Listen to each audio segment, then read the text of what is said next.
Welcome to Friday Friends, RI Elder Info's weekly look at the organizations and individuals providing resources for Rhode Island seniors, caregivers, and professionals.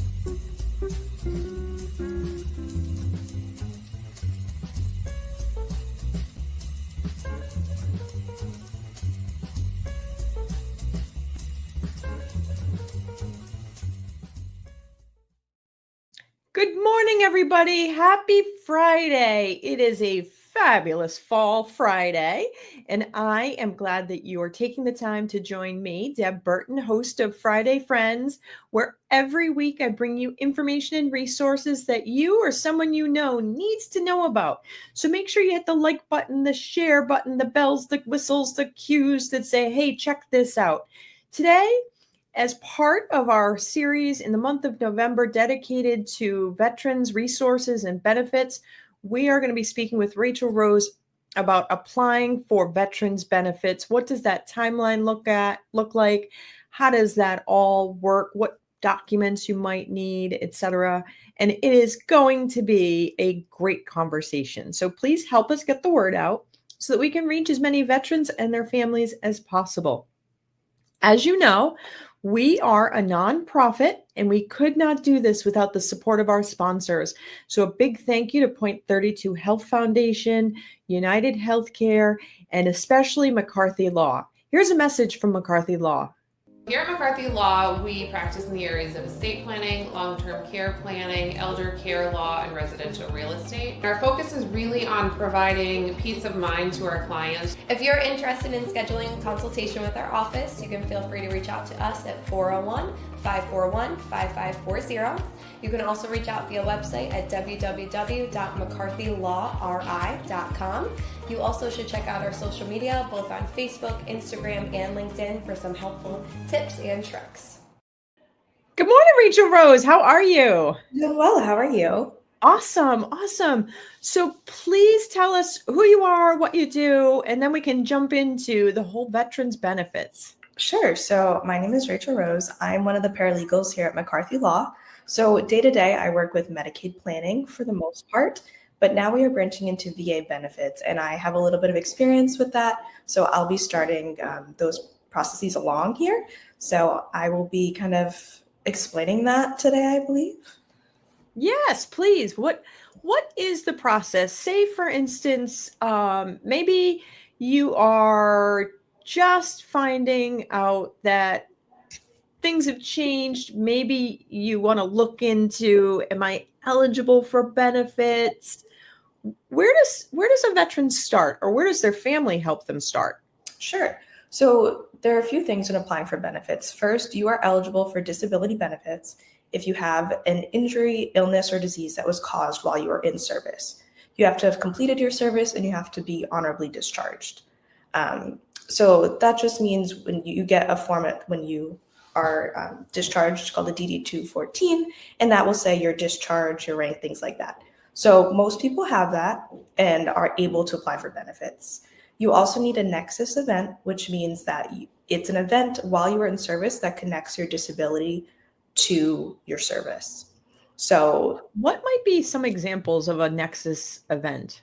Sure. So one that I hear often is in training, they pull something, and then that becomes a reoccurring issue. Okay. So, say you're training, you pulled something in your back, and now every time you bend over, you have sharp pain. Okay. That can be linked. Does that include even the basic training in that period of time too? It does. Oh, okay. Okay. Yep. I did not know that. That's really important, because I feel like if I am probably a little too old to join the military, but I think if they said you need to go run, I will find a lot of parts of my body that will become injured very quickly. Yes. So it shouldn't be a pre-existing condition normally. Right. Sometimes you can say that a nexus event in service agitated something, and then you can possibly get it connected. But for the most part, it needs to be something that started while you were in service. Okay. So that's the nexus event. So something happens while you're in service. Yeah. And then you complete your service. Do you have to have served a certain amount of time before you're eligible to apply for benefits? Nope, you need to have completed your contract. So it's usually the 4 years and with an honorable discharge. Or if you had like a medical discharge, something to that effect, you could still be eligible. You just can't be dishonorably discharged. Okay. Mm-hmm. So you have the Nexus event, you have your DD 214 discharge paperwork, which I'm sure you could advise, like if somebody doesn't have it, where they could get it. Yep, you can request it from your local VA office and they should be able to send you a copy. There's a file on each military personnel called a C file that VA houses. And right now I believe a lot of them are electronic and you can ask for that. Okay. So we gather the information if you're able to yourself. Mm-hmm. And then what other things, like, do you have to get a copy of your medical records from like your community doctor, or are you only allowed to see like the VA doctors? You can see any doctor that you choose. If you do apply for benefits, I will say, so there's a form called a 526 easy form, and that is what you fill out to apply for benefits the first time. Okay. So it starts a clock really when you submit that. When you submit that, you'll put in your disability, you'll put in what you think the Nexus event is. You can submit medical records with that, either from when you were in service, like if you went to the infirmary for your injury, or if you went to a doctor afterwards, you can submit it with that as well. And then you also submit kind of different forms saying that you're willing to go for exams. So VA will sometimes send you for a compensation and pension exam, and that is with a VA doctor normally, or a third party that they consult out to. And that is a very specific form where they mark yes, no, these are the symptoms, and based on that, they will rate you for your disability. Every disability for VA gets a rating, and based on that rating is how much you get paid. Okay. Now, excuse me, somebody had mentioned that sometimes the injury that you encounter, that Nexus incident that you encounter during your tour, can also be something that then causes additional side effects. Do those additional things that come, do those count towards the original event and the percentage of disability rating? Like if I like broke my leg, Mhm. in breaking my leg, maybe it kind of makes me limp and now my back hurts. Do Right. those things all count, or do they only look at my broken leg? They can definitely count. They're called secondary conditions. You need to be service connected for the original condition first. So leg, you would have to be service connected for that. And then you could apply for secondary conditions based on that. You may not get a high rating for it because it's secondary, but you can definitely get something. Okay. And so, a lot of the folks who watch Friday Friends or reach out to me, they may be older adults or caregivers for older adults, like our Vietnam vets, our Korean War vets, sometimes even our World War II vets. Mm-hmm. And the family members, they see that their loved one needs help, and they know that, they served back then, Mm-hmm. but they don't know what mom or dad went through. And so as a family member, how do they start to be able to help identify if their loved one is eligible for VA benefits, if they need more care as they get older? Like where does a family member start? Because it's the government, everything's super secure, as it should be. Mm-hmm. But still, sometimes you got to get stuff done. Absolutely. How do you do that? It can be difficult for sure. I think a lot of times too, the veteran doesn't want to talk about it. They don't want to talk about what happened in service. They don't want to talk about their injury. They're very strong people and they don't want to be a burden to anyone. So I think first the family member needs to explain to the veteran that they can be cared for, that someone is there looking out for them, almost just like an extra set of hands really for them. So kind of pinpointing what they might need. So if your loved one, say, has always had a stiff back and they're like, oh, I heard it, while I was in service, maybe asking them, do you remember how that happened? Because unfortunately, VA isn't going to grant something unless you can prove that it's from service. And it can be difficult to do that the farther out you are. Yep. And that is, that is a fair position for the VA. And there's been, a lot of rhetoric in the media about, veterans who may be applying for something. So it's fair to say that, the VA does want to see that it is related to you performing in the military, Right. Versus, I'm going to say I was, cutting down the tree in my backyard and it fell on me. And I'm going to say, oh, I hurt my back in the military. I understand where the VA wants to see that documentation. That makes sense to me. Yeah, absolutely. I will also say sometimes the timeline can scare people because VA is known for just taking a while to submit responses. It's the government, not known for speed. I know. And sometimes too, when they get a denial, they will just take that, where a lot of VA benefits are won on appeal. So it can be a lengthy process. It can seem like a really big lift, but when you have support or you have the resources in place to do it, the benefits really outweigh the timeline. Yeah. And if someone is identified as having a service-connected disability, what kind of basically, what do they get for it? What are the benefits of applying? Sure. So it is based on the percentage, and this does change based on the year, based on the income levels at the time. So VA has it all on their website, and they change it pretty often. So like a 10% rating is the lowest rating you can get, and that'll be, I think it's like around $100 a month.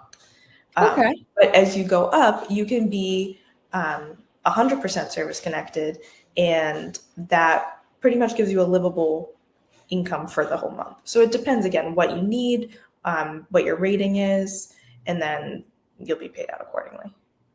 Yeah. And so I know that there are programs that require you to be, say, 70% service connected, disabled, or greater. Some of the benefits are accessible at that level in order to, say, receive funding for assisted living care or different kinds of home care, things like that. And that's all part of what is done in the application process, right? Yes. So there are so once you get your percentage, there are different things you can apply for in addition to that. So there's like aid in attendance, which means a family member takes care of you daily. They help with your daily living tasks. And so they can get an added income from that. They can get the caregiver can get paid with the aid and attendance benefit. So it doesn't necessarily go to the caregiver, but it will go to the veteran, and then they can use that as they need. Oh, okay. Okay. Yep. So it could be that the aid and attendance money that they receive is something that they pay for the caregiver, but then they can also, if they find that there's something that would be helpful to enable them to better live independently, that the money could be used for that too. Sure. There are different things that you can apply for once you have disability. There's housebound status benefits where you can see if VA will help you build ramps to your house, things like that. So it is super beneficial to see what you're eligible for, because say you do get service connected for something, all of these other resources open up for you. Okay. And for veterans who, I speak to a lot of veterans. We have Calling All Veterans Day every year. And a lot of times they feel like if they're not applying, that those benefits and the funding would go to someone, quote, more deserving. Is that how it works? If I choose not to apply, even though I'm eligible, does that mean somebody else gets more? Or is it kind of the government has allocated funds for every individual, and if those individuals don't apply, the government keeps it? Yeah, so the government issues a budget every year, and in that is a budget for veterans and veteran services. So disability does come from that. So I think the rhetoric does need to change around that, because every veteran is deserving of these services, 100%. So they're not taking away something from someone else if they don't apply. They're really just taking it away from themselves. This is something that can really change a person's life, especially if they did serve, and I absolutely think they're deserving of it. Yeah, I feel that way too. Anytime a man or woman signs on the dotted line to maybe die to give me freedom and ease of life, yeah, what can I give you for giving that to me? That's so precious.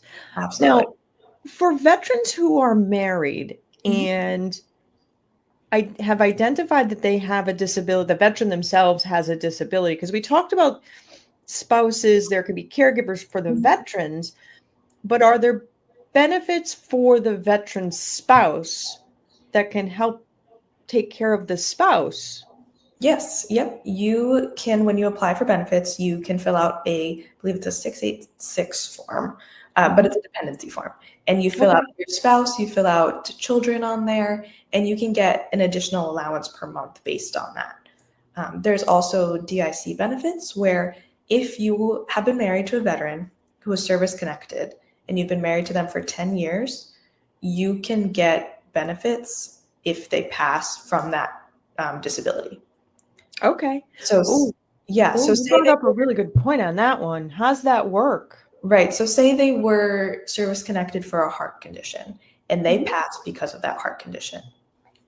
And the spouse has been married to this veteran for 10 plus years, they can apply for these benefits and they will get, I don't believe it's the exact amount of what they were getting before, but they will get some sort of benefit after they pass.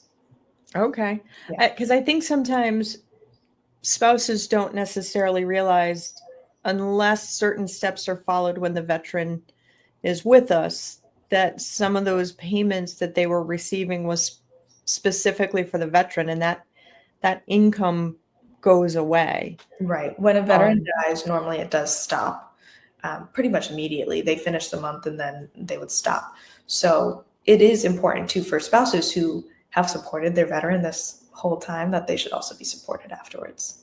Absolutely. And, you know, since we are talking about, what happens when we pass away, there are certain documents that have to be on file for a veteran to be um, buried at the veteran cemetery. Spouses can be also buried with the veteran at the veteran cemetery, but there is a small fee related to a spouse being buried with the veteran at the cemetery. And I feel like a lot of times in general, we don't talk about planning of when we're not here. Is that something that you and your coworkers can help veterans with and their families? Absolutely. So we do estate planning in general, which helps make sure that when someone passes, all of their assets are protected and go to the family without going through probate. So during November, because it is Veterans Day on the 11th, we are doing 11% special on certain estate plans to help with that planning. In addition to Okay. that, yeah, with VA, we can also help fill out the forms for the burial plot and the veteran cemetery. We can help explain all of that. Okay. Those are simple forms to fill out. And I think sometimes government forms are terrifying, and I completely understand that. And they don't have names, they have numbers that They make have no numbers, sense. I know, and the numbers change. Sometimes they change. So we are also here to help explain that to our clients and make sure that they understand what's available to them. Awesome. And so if people want to reach out to you or your team members, what's the best way for them to do that? They can call our number, our main line number, or they can email us through our website. And That's we, the ML office at mccarthylawri.com? yes, they can do that, absolutely. Okay. And then they will most likely speak with someone from our intake department. It Okay. might be myself or it might be someone from intake, but they will go over the facts of their case, see if they're eligible for benefits, if we're able to help them, and then we would go from there. Awesome. Is there, if somebody's not sure, um, if they should or shouldn't or can or can't go forward, is there an opportunity for, like, I don't know, like a free 30-minute consultation or something like that to see if McCarthy Law is a good fit? So for VA benefits, we would discuss all that on our intake call. And we would tell you right up front whether or not we're able to help you, because we don't want to waste your time 100%. After that, you would come in for a consult. And for VA benefits, we don't take a fee up front. Okay. The VA actually does allow us 20% of back pay, and that comes from VA. So we explain that to all of our clients. Okay. For estate planning, there is a price associated with consults, but again, that would be discussed over an intake call. Okay. So no surprises. Everything's transparent. Absolutely. And you can handle all of this paperwork as a one-stop shop.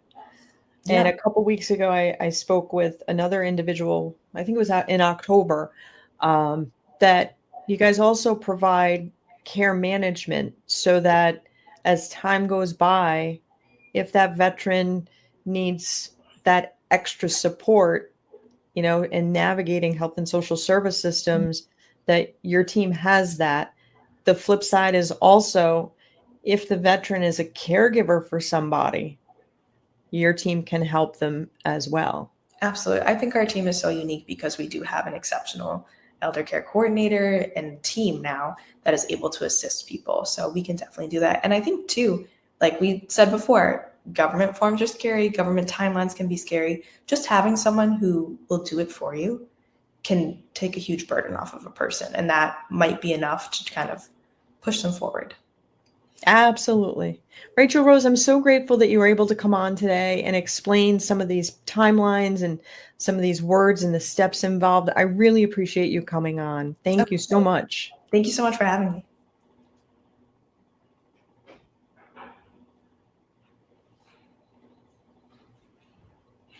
Not sure what happened with Ben. He's disappeared. I don't know. It's kind of odd. Oh. The good thing is he can cut this and edit it back in. That's great. Like editing in the outro. Great. Yeah, it's very odd that he's missing. Let's see. This is also the beauty of not really doing live. Yes, that is great. Let's see. I'm going to send him a text. Ben?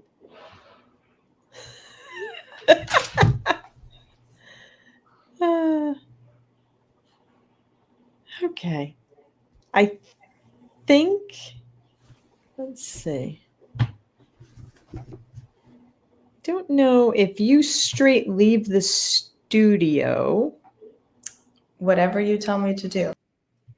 Hey everybody. So this was a great conversation for our month of November dedicated to veterans resources, because there are so many different moving pieces. There's terms that can sometimes get you tripped up, and my goodness, the forms and the timeline. It was a great conversation about how all of those things fit together. So I am really grateful that you have joined me this week to get this information out to the community, to as many veterans and their families as possible. Remember, you served our country, and the country is here to serve you. There is no reallocation of benefits if you don't apply to somebody else. They're yours for you.